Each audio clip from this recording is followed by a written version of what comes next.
Allez, bonjour à tous, donc nous sommes à Montluçon, c'est le concours national de boucherie. On va ensemble découvrir ce beau milieu du terroir de la région. Ce prestigieux concours d'animaux de boucherie à Montluçon est une référence dans la région. Une quarantaine d'éleveurs locaux sont représentés, de l'Allier, de la Creuse, du Cher et du Puy-de-Dôme. Du comité des concours charolais de Montluçon, on organise deux concours, un au mois d'octobre pour le reproducteur génétique et un au mois de mars pour l'excellence bouchère charolaise du bassin montluçonnais. La 56e édition, donc c'est un bon cru.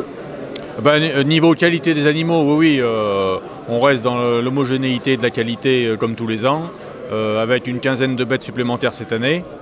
Donc pour un peu plus d'éleveurs exposants présents, donc c'est une grosse satisfaction pour le comité organisateur.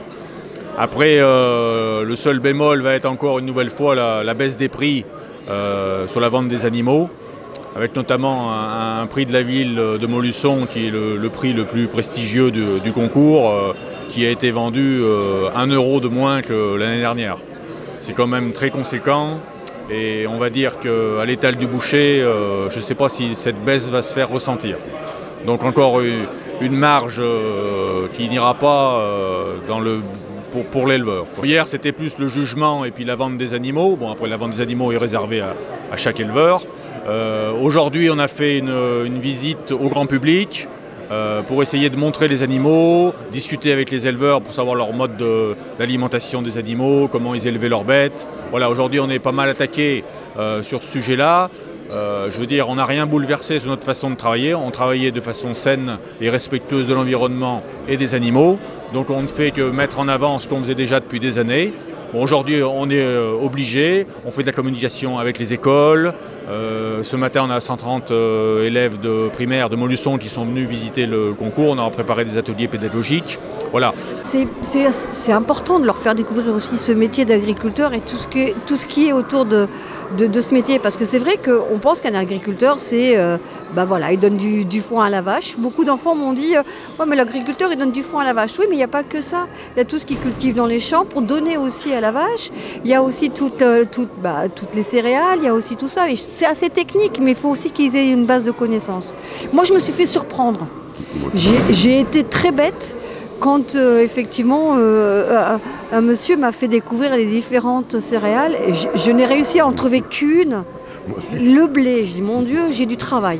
Voilà. Ouais, donc le causal, les tourteaux, tout ça. C'est aussi pour ça qu'on a aussi ce genre d'atelier. Je remercie vraiment la FNSEA de les avoir mis en place en lien avec effectivement le comité agricole parce que là il y a un gros travail à faire avec les enfants et c'est très bien.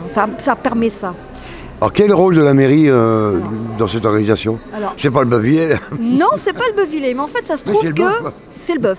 Non, ça se trouve qu'effectivement ce concours il se passe pendant le Beuvillet. Mais en fait notre rôle il est très simple. Depuis des années la ville de Montluçon accompagne les agriculteurs pour pouvoir effectivement donc leur permettre de se réunir et de se rassembler pour pouvoir vendre leurs bêtes et faire voir ce qu'ils font dans leur quotidien. Voilà.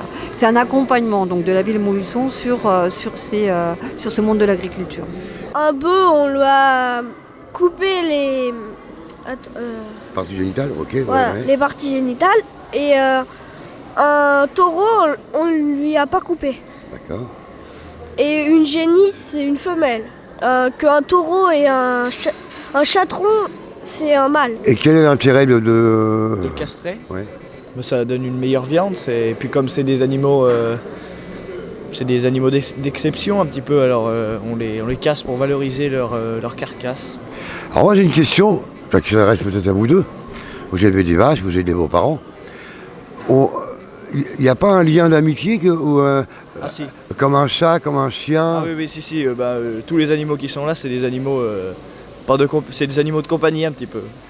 Je sais que quand elles partent pour l'abattoir, ça fait un gros pincement au cœur. Voilà, c'est ça. Et toi, qu'est-ce que t'en penses? Pareil, c'est vraiment dur quand ils partent. Parce que toutes les vaches, ou les bœufs, ou les chatrons, ils ont un prénom. Oui. Et tous les jours, vous les voyez, le matin, le soir. Donc c'est pas dur un jour quand ils sont plus là? Ah si. C'est très dur. Et vous en parlez un peu avec vos parents Ah oui, mais même pour les parents, c'est dur. Hein. Ah bon on a même vu des fois, l'an dernier, on avait fait un bon prix avec une génisse, pareil, et même mon papa et ma maman en ont pleuré, hein, parce que bon, c'est la vie, c'est comme ça. Alors c'est quoi? C'est une race? Non, c'est pas une race, c'est une catégorie de bêtes. Les culardes, c'est les meilleures, c'est celles qui ont le plus de viande, elles sont plus petites, Ouais. mais elles ont plus de viande. Comme là, il y en a 18, c'est des plus petites vaches qui sont mieux conformées que les autres. Alors ils sont... Là, ils sont toutes là. C'est que la cularde exactement? Ben, la cularde, elle est très très bien conformée, avec, d'où le nom cularde, des fesses qui sont rebondies, les muscles dessinés, et c'est ce qui valorise la bête, avec des points d'os, des os très fins. C'est des grandes boucheries qui... Tout le monde peut en acheter, mais c'est des grandes boucheries, hein. Comme là, la boucherie du Mont a acheté la meilleure cularde du concours. Je suis conseiller départemental en charge délégué à l'agriculture, la forêt, l'agroalimentaire et la promotion des circuits courts. Donc les circuits courts, c'est une chose qu'on écoute tous les jours aujourd'hui. Voilà. Alors quel est le rôle du conseil départemental dans la filière bovine? Le conseil départemental, depuis 2015, a perdu la compétence économique.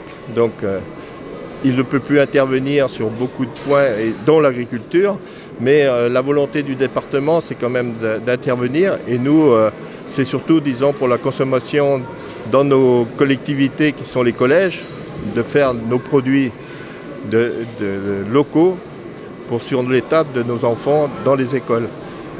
Alors justement, quel est le pourcentage de produits du terroir dans les collèges à l'heure actuelle? Alors là, au niveau pourcentage, on ne peut pas dire, mais on a mis en place au niveau du département la plateforme AgriLocal, qui est une plateforme, disons c'est une plateforme internet, qui permet de mettre les producteurs locaux en relation avec les acheteurs qui peuvent être nos collèges, mais aussi nos communes pour les restaurations des écoles primaires, aussi pour nos lycées, aussi on va sur l'armée, sur les EHPAD. Donc c'est de mettre en relation tous, pour que nos produits, disons, soient consommés de proximité et que nos producteurs puissent retrouver une valeur ajoutée sur leurs produits qui leur reviennent. C'est bien. Voilà, on essaye de faire une communication positive pour faire voir aux gens que la vallée de Montluçon produit une viande de qualité, abordable pour tous et accessible à tous, et qu'il faut manger de la viande, voilà, peut-être pas tous les jours si vous voulez, mais il faut manger de la viande, voilà, et de la bonne. Grand prix d'excellence génisse, prix d'excellence cularde et super prix d'honneur culard. Alors le GAEC s'appelle? Le GAEC d'Équalou, à Vernet.